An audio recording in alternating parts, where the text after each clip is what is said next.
1. The invisible force of atmosphere. Step into any gym in America, and before you touch a single dumbbell, you feel it. The atmosphere. Some places hum with energy, music thumping, people grinding with purpose, weights clanging like a war drum. Others feel lifeless, like walking into a waiting room with barbells. Most lifters underestimate this invisible force, but let me tell you, after decades in the iron game, the environment around you will either push you to greatness or drag you into mediocrity. Here's the hook. It's not just psychology. Science backs it up. The right music can elevate dopamine and adrenaline, priming your body for explosive effort. A room filled with focused energy changes how you perceive fatigue. You go longer, you lift heavier, you believe more deeply in your own strength. On the flip side, a dead gym with silence or negativity drains you before you even start. You're fighting the weights and the atmosphere. The twist? You think you're training your body, but your surroundings are training your mind.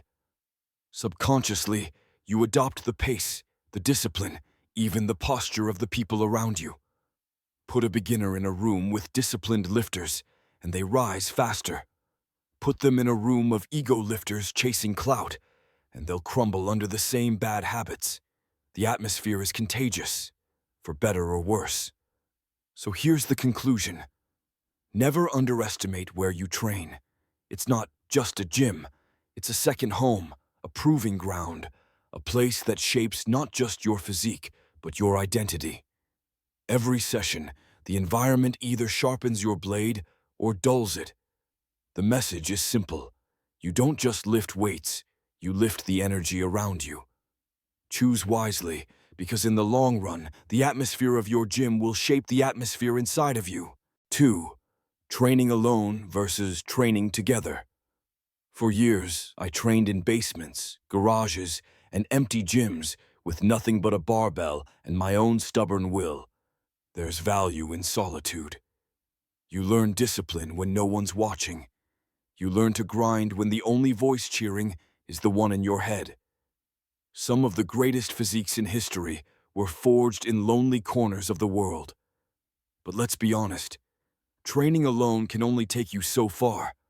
The hook is this: a good training partner or a solid gym community can double your progress. Why? Because iron sharpens iron.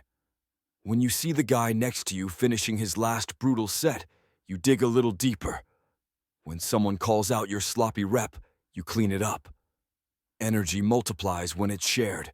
It's no coincidence that champions often come out of strong training environments, not isolation. Here's the climax. But beware, not all training partners are created equal. The wrong one can sink you. I've watched lifters waste years with partners who cared more about selfies than squats, or who pushed reckless weights just to look strong. That kind of influence doesn't motivate, it poisons. The twist? The real measure of a good partner isn't their strength, it's their mindset. A beginner with the right attitude will fuel your progress more than an advanced lifter with the wrong ego. Training together isn't about matching numbers, it's about matching standards. So here's the conclusion. Ask yourself who's standing beside you in the gym. Do they raise your bar, literally and figuratively, or do they hold you back? If you're alone, be mindful, but if you train with someone, choose wisely. The message is simple. The right partner turns pain into progress. In the gym, as in life, you don't just grow by lifting heavy things, you grow by lifting each other. 3. The psychology of belonging. Walk into a gym for the first time, and you feel it right away. Either you belong or you don't. Some gyms greet you with nods, fist bumps, and the unspoken brotherhood of sweat. Others stare you down, making you feel like an outsider trespassing on someone else's turf. After decades under the bar, I've learned this truth. The weight on the bar is heavy, but the weight of isolation can crush you faster. Here's the hook. We're wired for belonging. Human beings are tribal creatures. When you find a gym community that supports you, Training stops being a chore. It becomes a ritual, a gathering, a place where you're not just building muscle, but building connection. That kind of belonging fuels consistency. And consistency, not intensity, is the real secret to results. The climax comes when the environment turns toxic. I've seen gyms where egos dominate, where gossip is louder than the music, where newcomers feel judged instead of welcomed. Those places bleed motivation. People quit not because they don't love training, but because they can't stand the atmosphere. The wrong culture makes you weaker before you even lift a weight. The twist? A positive environment doesn't just make you feel good, it actually changes your performance. Studies show that social support lowers cortisol and boosts motivation. In other words, encouragement literally makes you stronger. A single, "Come on, you've got this," in the middle of a tough set can unlock reps you didn't know you had. The conclusion is clear. Don't just pick a gym for the equipment, pick it for the culture. Because in the long run, the tribe you train with will shape not only your body, but your mindset. The message is simple. Strength grows faster in a tribe. Find the right one, and you'll never have to lift alone, even when the bar feels impossible to move. 4. Ego lifting and the culture around you. If you've spent enough time in gyms, you've seen it. The lifter loading plates like they're auditioning for a superhero movie. Back arched, form broken, reps half done. But hey, it looks heavy. That, my friend, is ego lifting. And nothing cripples progress or bodies makes you faster. Here's the hook. Ego lifting isn't born in a vacuum. It's bred by culture. If the gym you walk into celebrates numbers over form, if the loudest cheers go to the guy yanking weight he can't control, you'll feel the pull to do the same. It's human nature. We mirror the tribe we're in. The climax comes with the fallout. I've watched countless lifters wreck their shoulders, blow out their backs, or plateau for years because they chased weight instead of mastery. And when injury strikes, those same voices who cheered you on are nowhere to be found. Suddenly, you're alone with your pain, wishing you had built a foundation instead of chasing a moment. Now here's the twist. The strongest lifters I know, world-class athletes, powerhouses with decades under the bar, they don't train for the crowd. They train with patience. They load what they can control. They let the numbers come to them. Their strength isn't loud. It's undeniable. And their culture is built on respect for form, not applause for recklessness.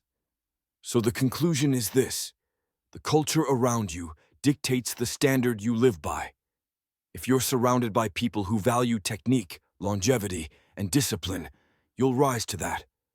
If you're surrounded by ego lifters, sooner or later you'll break under the same weight that broke them. The message is simple. Culture builds habits, and habits build results. Choose a gym that celebrates control over chaos, mastery over show. Because at the end of the day, it's not about how much you lifted once. It's about how long you can keep lifting for life. 5. Cleanliness, safety, and respect. A gym is more than just a room filled with iron and machines.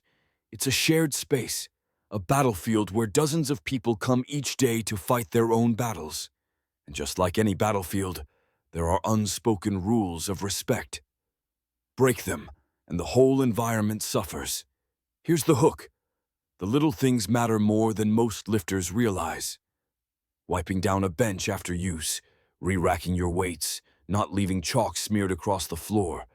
These aren't chores, they're marks of discipline. A clean, organized gym doesn't just look better, it feels better. It creates a space where everyone can train with focus instead of frustration. The climax comes when those rules are ignored. I've seen lifters trip over dumbbells left on the floor, beginners too intimidated to clean a bench covered in sweat, and plates stacked so poorly they become hazards. Worse yet, I've seen environments where disrespect is normalized, music blasting vulgarity, members hogging equipment, or lifters treating the space like their personal playground. That kind of chaos drives people away faster than any bad workout ever could. Here's the twist. Respect isn't just about the equipment, it's about the people. When you spot someone struggling, offer a hand. When you see someone new, give them a nod instead of a glare. That small gesture can be the difference between a beginner sticking with their journey or walking out the door for good. So the conclusion is simple. A safe, clean, respectful gym environment isn't built by owners or managers alone. It's built by every lifter who steps through the doors. The culture you create becomes the culture you train in.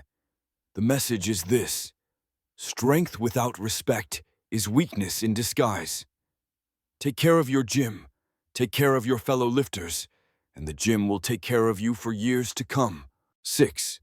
The role of music, energy, and atmosphere. Every lifter knows this truth, even if they've never said it out loud. The right song at the right moment can change everything. A heavy set feels lighter, a long session feels shorter, and suddenly you've got fire in your veins. That's not magic, that's atmosphere. Here's the hook. Music and energy aren't background noise, they're performance tools. Studies show the right tempo and rhythm can increase endurance, sharpen focus, and delay fatigue. But beyond science, anyone who's trained through a brutal set knows the difference between silence and a track that makes you want to rip the bar off the floor. The climax comes when the atmosphere is wrong. I've walked into gyms where the music felt like an elevator lobby. No drive, no rhythm, just dead air. You can almost see the energy draining out of the room. On the flip side, I've seen gyms turn into nightclubs, blasting sounds so loud and chaotic it distracts instead of motivates. Both extremes kill focus. Now here's the twist. The real secret isn't just the playlist, it's the collective energy. A gym alive with lifters pushing, encouraging, and respecting one another builds a rhythm of its own. The sound of plates clanging, the breath of effort, the quiet nods between sets, all of it creates momentum. You can ride higher than caffeine or supplements ever could. The conclusion is clear. Atmosphere isn't accidental. It's built.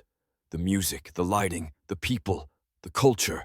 Together they create a stage where you either rise or collapse. Ignore it, and you leave progress on the table. Embrace it, and you'll train at a level you didn't know you had. The message is simple. Don't just lift in the gym, listen to it. When the atmosphere fuels you, every rep carries more than weight. It carries purpose. 7. Building your own ideal training environment. At the end of the day, the perfect gym doesn't exist. Some have great equipment but lousy culture.